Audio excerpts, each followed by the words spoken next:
શ્રી ગુરુ લીલામૃત અધ્યાય 7 એ ઈચ્છાથી તું જ ગ્રહે આવી દેવની સાથ છોડું દુરાગ્રહ જો કદી પડે દે પરાર સોણી સાંડીલી એ વધે અનસોયા તું જાણ થતા સૂર્યનો ઉદય હા જશે પતિના પ્રાણ સાપ દારૂણ ઋષિતણો કેમ જશે વ્યર્થ મહાદુઃખ મુજની થશે સો જીવનમાં અર્થ બોલે અનસોયા ત્યાં સિંયમની તાકાત પતિ મરણ જો પામશે ઉઠાડી સાક્ષાત ચિંતામાં કરભામિની તાક લોકનો સુખ ઉઠાડીશ નિશ્ચય પતિ નહીં થાય પડ દુઃખ સુણી વચને સાંડલી નમે સૂર્યને ત્યાંય કહે દિન મળે નાથ તું હું તો મૂળ સદાય કાલની અંતા તું કરી મર્યાદા પાલન રહેલું મદ વાક્યથી ધન્ય વિશ્વકારણ થી પ્રેરકથી સાક્ષીએ સાંભળ મારું વચન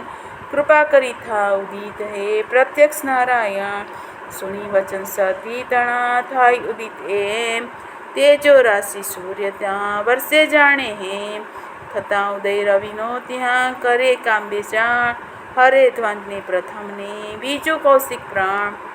દેખી અનસુયા કહે માથા સાધ્વી ખિન્ન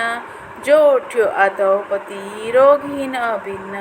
એમ કહી લીધું કરે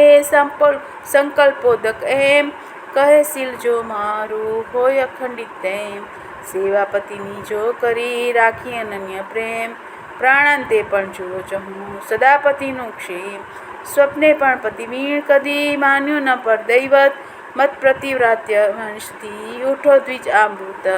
નિરોગી સત્વર્ષે જીવો રોગ વિમુક્ત આવો પાછું એ ફરી સૂક્ષ્મ ગયેલું યુક્ત એમ કહી મૂકે જ્યાં વારી ઉઠ્યો ત્યાં સુપ્તો ત્રિત્વત વિપ્રએ જય જય સગડે થાય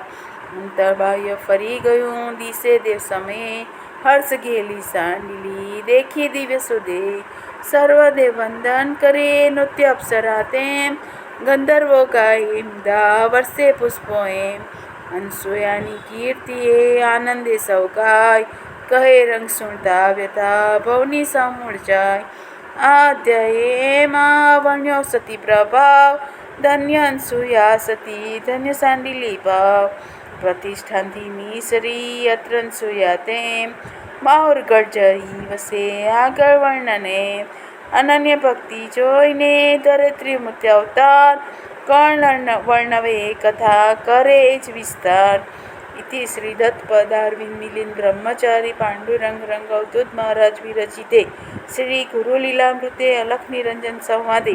પાતિવ્રત્ય પ્રભાવ કથન નામ સપ્તમો અધ્યાય અવધૂત ચિંતન શ્રી ગુરુદેવ